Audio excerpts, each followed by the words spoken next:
Voilà un bel exemple pour commencer notre débat sur la musique et la folie. Alors, on vient de me glisser dans l'oreille grâce à mes charmants experts musicaux que Heroes and Villains de Brian Wilson est issu d'un album qui s'appelle Smile, qui a été commencé dans les années 70.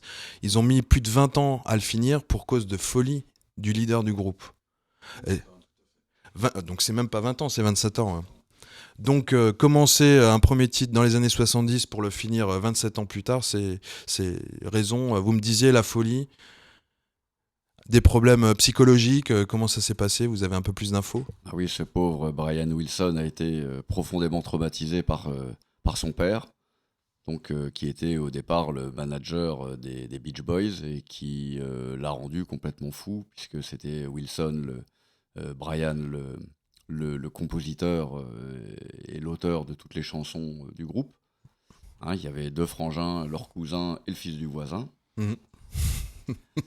Et, histoire de voisinage. Ouais. Et donc c'est par exemple pour le père de Brian Wilson qu'a été inventé la table de mixage du producteur dans certains studios d'enregistrement, donc une console qui est reliée à rien.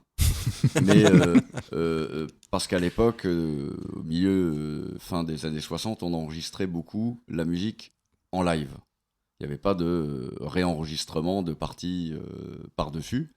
Et donc, pendant l'enregistrement, le mixage était fait, quoi. Et donc, Wilson père était en permanence en train de tripoter les boutons de la console. Et un jour, au studio, ils en ont eu marre. Ils lui ont installé une console que pour lui, où il pouvait tripatouiller tout ce qu'il voulait. Et il était très content du résultat.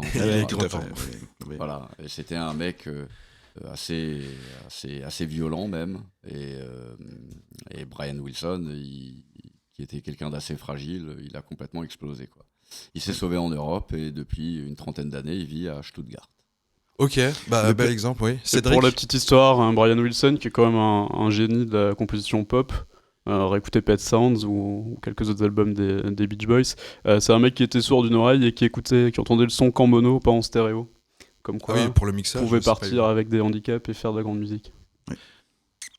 Le père Wilson me fait penser d'ailleurs au père Jackson. Oui, Clément. C'est un gars comme ça, une figure titulaire qui a amené effectivement peut-être les groupes à être connus, mais humainement c'était une catastrophe, quoi.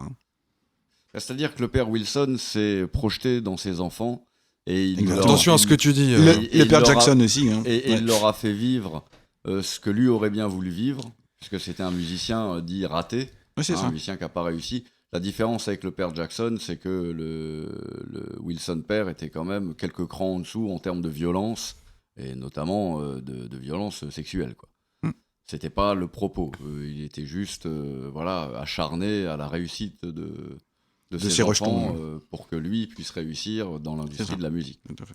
Ok, c'est une vision de la folie transgénérationnelle, c'est-à-dire que c'est souvent les parents ou le père qui a envie de réussir grâce à leurs enfants, mais... c'est la cause de la plupart des névroses.